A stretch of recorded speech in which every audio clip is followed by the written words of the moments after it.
Hey guys, and welcome back for another video.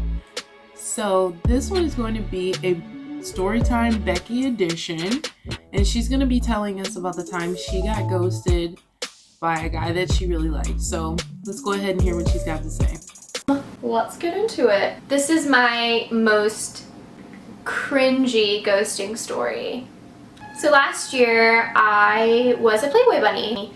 Bottle service, nightclub, restaurant, and then you flip the tables and it turns into and there is this table of 4 guys who were waiting for their reservation, and they were all pretty cute. And one of the guys named Andrew was just really blown away by how nice I was to him. I was off my shift, but I gave him my number so I could keep in contact about the tables.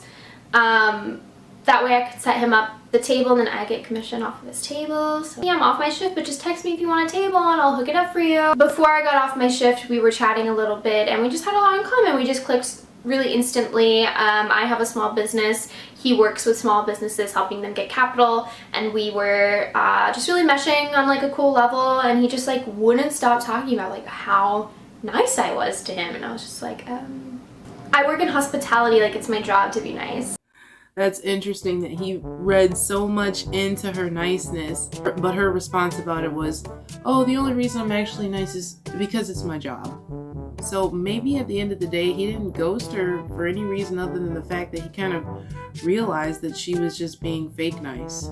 He texted me that he wasn't going to end up getting a table after I left, but he was thanking me for the time. And I was like, yeah, hopefully we can talk soon. And he was like, yeah, definitely. He was super, super cute and nice to me.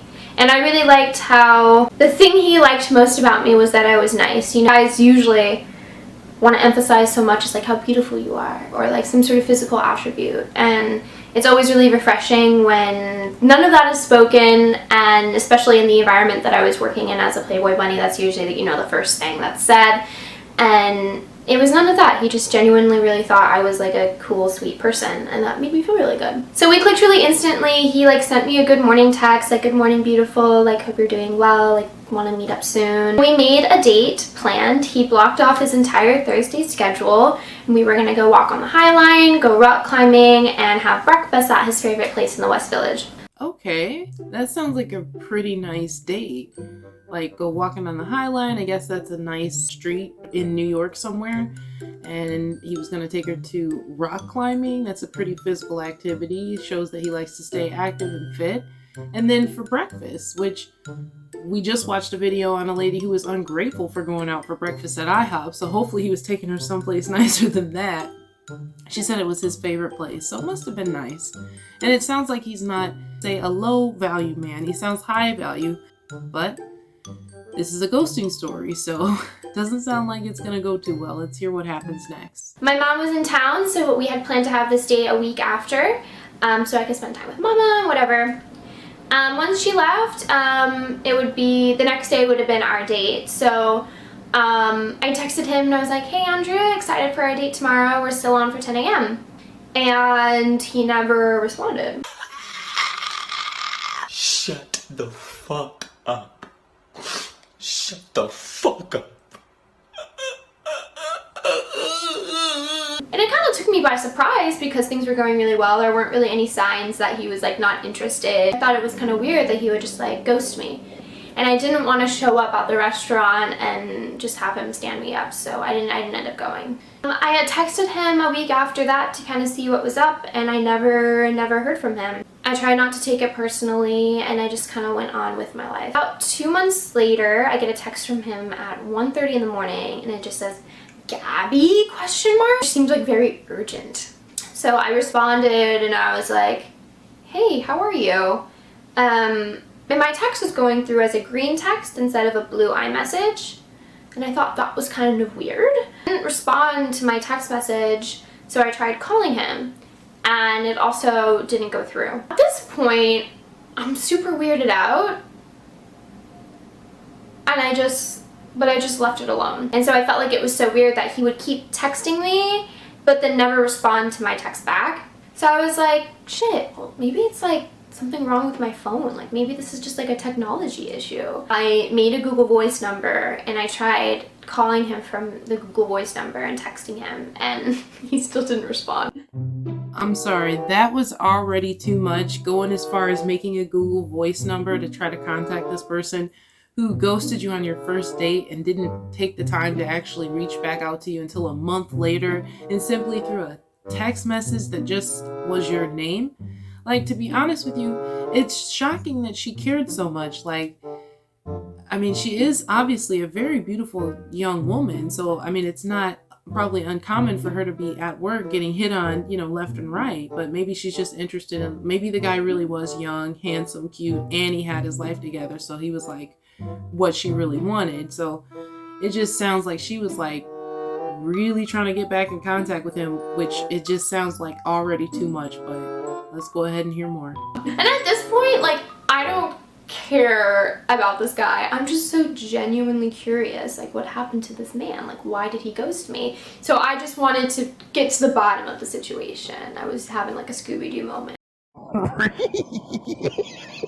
And I was like, we're gonna find out what happened here. So I was like, let's connect on LinkedIn. I did with him on LinkedIn and he friended me back.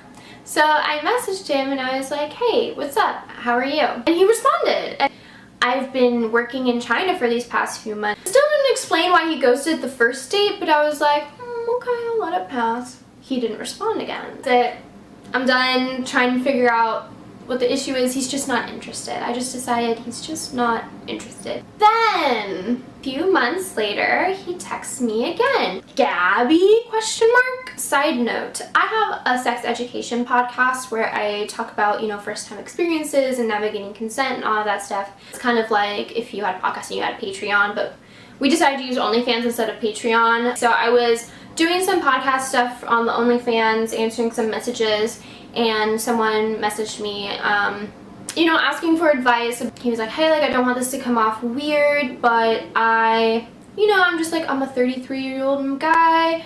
I'm just a normal dude. My wife is 9 months pregnant, but I've just had a really hard time wanting to get sexual with her because I just keep thinking, oh my God, there's a baby in there. And I was like, hey, yeah, like, this is common, like, you should talk to your wife about like how you're feeling and you guys should like come to some sort of, conclusion. Like, yeah, okay, thank you. Like, I'm not trying to be the kind of person that's trying to speculate too hard here, but it was like she was trying to allude to the fact that he contacted her on the website, but then it almost looked like a text message photo that she showed there. So there's some holes in this story, I'm not gonna lie, but wow, it turns out dude was married with a child on the way, and he just wasn't getting sexual with his wife, and so he was pretty much at that Playboy bar or whatever, and the waitress was nice to him and he was like, all right, I'm going for it. But then maybe he had a change of heart, but then he kept texting her randomly. So,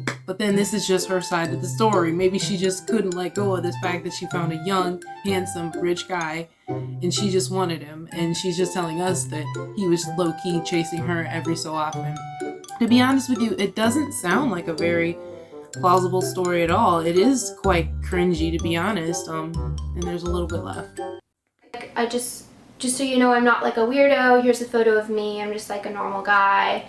Don't know why people always do that. I'm just like, I messaged him back and I was like, hey, didn't you just text me today? Like, I know you. He was like, oh yeah, like, I didn't think you'd remember me. And I was like, yeah, of course I remember you. Like, we had this whole date planned. We were supposed to go out together. Like, why are you pretending like you don't know me? And he was like, yeah, I didn't know if this was gonna come across weird. And I was like, yeah, a little bit. You failed to mention that you are married and expecting a child. I was like shocked. This isn't the first time I've been deceived by a married man who I thought was single. You couldn't have just mentioned to me before I gave you my number that, like, hey, by the way, I'm married and I have a child on the way? I don't know. It just seems like she may have been all too willing to, or maybe he just realized she was a nice girl. I don't know. It's all confusing, and we're only hearing one side of the story. You guys tell me what you think. Have you ever been in a situation like this before where you were in a relationship or married and things weren't right, or you weren't having sex with your partner at home, and so you began to look outside of marriage. And then women, what is it with you that you think stops you from having sex with your mates? You guys definitely tell me what you think. Maybe we can talk and help each other out. And I will see you guys next time.